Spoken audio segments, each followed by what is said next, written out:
নমস্কাৰ Assamese health টক্সত আপোনালোক সকলোকে স্বাগতম জনাইছোঁ বন্ধুসকল আজি হেল্থ টক্সত আলোচনা কৰিবলৈ গৈ আছোঁ লিভাৰ ভালে ৰখাৰ উপায় চাওক বন্ধুসকল আমাৰ দেহত যিমান অৰ্গেন আছে সেই অৰ্গেনসমূহৰ ভিতৰত লিভাৰ হৈছে এনেকুৱা এটা অৰ্গেন যাৰ গুৰুত্ব অপৰিসীম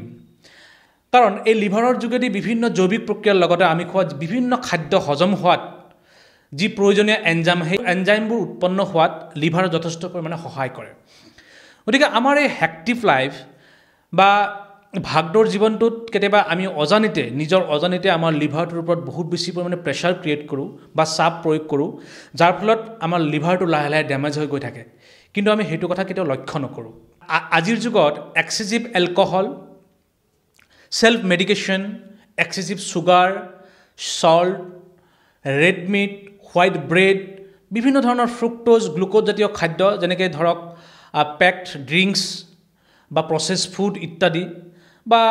যেনে ধৰক জাংক ফুড বাহিৰত ৰাস্তাই ঘাটে থকা যিবোৰ মছলাযুক্ত জাংক ফুড সেই খাদ্যবোৰ খাই লাহে লাহে আমাৰ লিভাৰটোক আমি বেয়া কৰি দিওঁ আৰু আমাৰ অজান্তে কেতিয়াবা আমাৰ ফেটি লিভাৰ গ্ৰেড 1 গ্ৰেড 2 গ্ৰেড 3 লগতে লিভাৰ ফাইব্ৰ'ছিছ বা লিভাৰ কেঞ্চাৰ লিভাৰ কাৰ্চিনোমা আদিৰ দৰে সাংঘাতিক ধৰণৰ বেমাৰ হৈ গৈ থাকে কিন্তু সেইবোৰ আমি কেতিয়াও লক্ষ্য নকৰোঁ কাৰণ আমাৰ অজান্তে যিহেতু সেইবোৰ হয় আমি ধৰিবই নোৱাৰোঁ গতিকে আমি লিভাৰটোক ভালে ৰাখিবলৈ কি কৰিব লাগে তাৰে কেইটামান সৰু মই টিপছ আপোনালোকক দিব বিচাৰিছোঁ প্ৰথমতে আমি আমাৰ খাদ্যৰ লগত সদায় নেমু এড কৰিব লাগে প্ৰতিদিন নেমুৰ ৰস খোৱাৰ এটা অভ্যাস আমি গঢ়ি তুলিব লাগে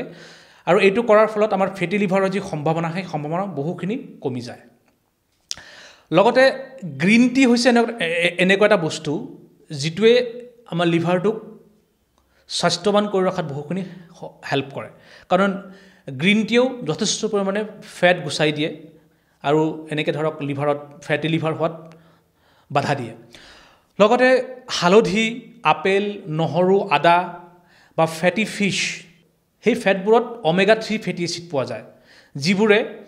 আমাৰ লিভাৰত ফেট জমা হোৱাত বাধা দিয়ে আৰু তাৰ লগতে বিভিন্ন ধৰণৰ যি সেউজীয়া শাক পাচলি আছে যেনেকৈ ধৰক ফুলকবি বন্ধাকবি বা তেনেকুৱা যিমান শাক পাচলি আছে সেউজীয়া শাক পাচলিবোৰ যদি আমি আমাৰ খাদ্য তালিকাত প্ৰতিদিন এড কৰোঁ তেতিয়াহ'লে চাব যে আমাৰ এই লিভাৰৰ বিভিন্ন ধৰণৰ বেমাৰ আজাৰৰ পৰা আমি ৰক্ষা পাব পাৰোঁ আৰু লগতে এই যিবোৰ তালিকা মই ইতিমধ্যে কৈ দিলোঁ সেইবোৰ যদি আমি নিয়মিত সেই নিয়মবোৰ পালন কৰোঁ তেতিয়াহ'লে যে আমাৰ প্ৰয়োজনীয় যি এণ্টিঅক্সিডেণ্ট লিভাৰক যোগান ধৰিব লাগে সেইবোৰ এই খাদ্যবোৰে যোগান ধৰে লগতে আমাৰ লিভাৰত যিমান টক্সিনছ আছে সেই টক্সিনবোৰ ওলাই দিয়ে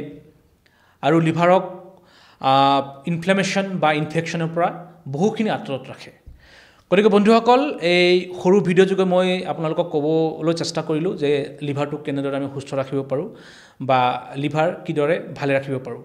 আশা কৰোঁ ভিডিঅ'টো চাই আপোনালোকে ভাল পাইছে আৰু যদিহে ভাল পাইছে তেতিয়াহ'লে মোৰ চেনেলটো আপোনালোকে ছাবস্ক্ৰাইব কৰিব লাইক কৰিব আৰু বন্ধুসকলৰ মাজত শ্বেয়াৰ কৰিবলৈ নাপাহৰিব আজিলৈ এইখিনিতে সামৰিছোঁ ধন্যবাদ